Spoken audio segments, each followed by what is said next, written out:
Aujourd'hui, au Guide de l'auto, on fait l'essai d'un Dodge Durango plutôt spécial parce qu'il est plus de 125 000 $. Vous auriez peut-être deviné, là, en voyant le petit signe qu'il y a ici, que c'est la version L4. Qu'est-ce que ça a dans le ventre, un Dodge Durango de plus de 700 chevaux? Est-ce que ça arrive à rivaliser avec, disons, un BMW X5M, par exemple? C'est ce qu'on va voir ensemble.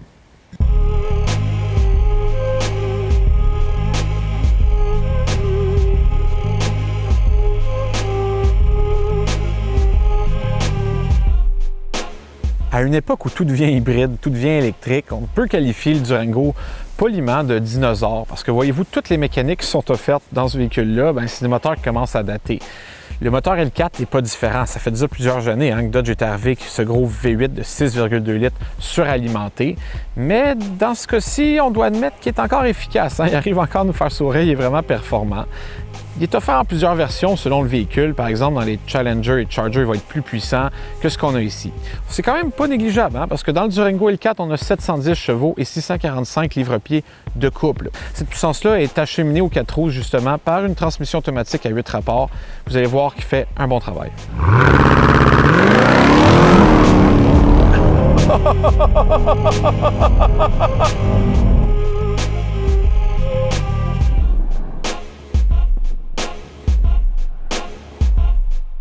La première chose à dire sur le Dodge Durango, c'est qu'il y a un habitacle accueillant. Puis ça a toujours été le cas. Voyez-vous, on peut, dans la configuration qu'on a ici, là, on peut asseoir jusqu'à 6 personnes, incluant le conducteur, ce qui en fait sans doute le véhicule de performance le plus pratique sur le marché. Parce que des véhicules de plus de 700 chevaux pour amener toute votre famille, là, il n'y en a pas beaucoup sur le marché, on va se le dire. La finition est coup-ci, coup-ça. On est plutôt au niveau de Toyota que ce qu'on aurait chez BMW.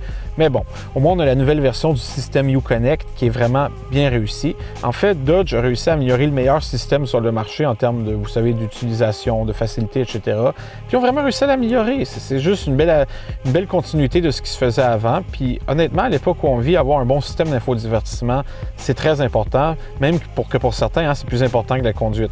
Pour le reste, comme je vous dis, on n'a pas l'impression d'être dans un véhicule de ce prix-là. C'est vraiment au moteur de justifier le prix demandé.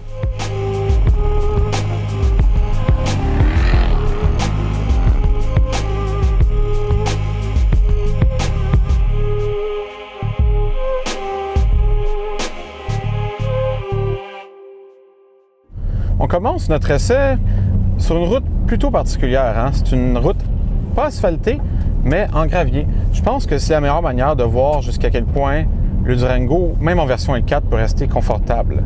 On a ici, bien entendu, une suspension qui est ajustable en fonction du mode de conduite sélectionné. Dans ce cas-ci, on l'a mis automatique, c'est-à-dire le mode qui convient à la vie de tous les jours. Puis je peux vous dire que pour une voiture de grand sport, on ne sent pas qu'on est vraiment dans un véhicule, là, vous savez, de performance. Par exemple, ici, on passe sur une règle de chemin de fer.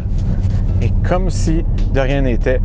Honnêtement, si on compare cette voiture-là à un BMW X5M dont je parlais en introduction, là, on est à des années-lumière côté confort, côté utilisation tous les jours. Là. La conduite est super souple. En fait, on n'a pas l'impression d'avoir un moteur qui veut tout arracher de 710 chevaux. Au contraire, j'ai l'impression d'avoir un bon vieux V8 atmosphérique, là, un peu comme le V8 de 5,7 litres dans la version MI, qui fait juste offrir une conduite super souple, sans se casser la tête avec rien.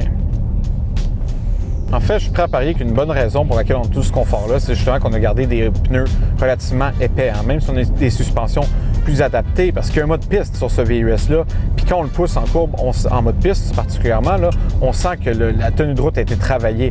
Ça en fait pas une voiture sport, là. Ça reste un gros VUS très lourdeau qu'une direction déconnectée, mais il tient quand même bien la route. C'est là qu'on voit que ça a été travaillé, mais malgré tout, que ce soit à cause des pneus plus épais qu'on a ou que ce soit à cause de la suspension ajustable, ou peu importe, on a vraiment une expérience qui est plaisante. Là. On n'est pas dérangé. Un BMW X5M, encore une fois, même si on met la voiture au mode le plus confortable, on se rend bien compte que dans une utilisation quotidienne, c'est une conduite qui est un peu fatigante. C'est vraiment très sportif. Ici, c'est super, super enveloppé. C'est velouté à la limite. Mais bon, est-ce que c'est une expérience à 125 000 $? Pas vraiment. Il n'y a rien à date qui me permet de justifier ce prix-là. C'est pour ça qu'il est grand temps de tester le moteur. J'ai déjà conduit des voitures L4, mais le plus gros défi pour ces voitures-là, c'est d'amener la puissance sur la route, justement, parce qu'on a roue motrice arrière. Ici, on a un véhicule qui est muni d'un système 4 roues motrices. Avec toute cette puissance-là, qu'est-ce que ça donne? C'est ce qu'on va voir. On arrête la voiture. On fait juste appuyer au fond, dans le fond. Oh! Bon! Ouf! C'est complètement hallucinant comment le couple est amené d'une manière quasi instantanée. C'est renversant l'accélération qu'on a dans ce gros VUS. Mon Dieu, c'est mieux qu'un manège de ronde. C'est fantastique. Je sais pas si ça en fait un véhicule qui vaut 100% du prix, là, mais j'ai jamais vu un véhicule aussi lourd, aussi costaud, aussi spacieux à l'intérieur, accéléré comme ça. C'est quelque chose. En conclusion, c'est difficile de comparer le Dodge Durango avec quoi que ce soit. En termes de prix, on aurait tendance à le mettre, comme je disais en introduction, contre un BMW X5M, mais c'est un VUS 7 places en réalité, puis c'est pas du tout le même raffinement de conduite. On n'est pas dans un VUS qui se prend pour une sportive, on est juste dans un gros VUS avec un méchant gros moteur qui offre de méchantes bonnes accélérations, mais qui reste super facile à conduire au quotidien.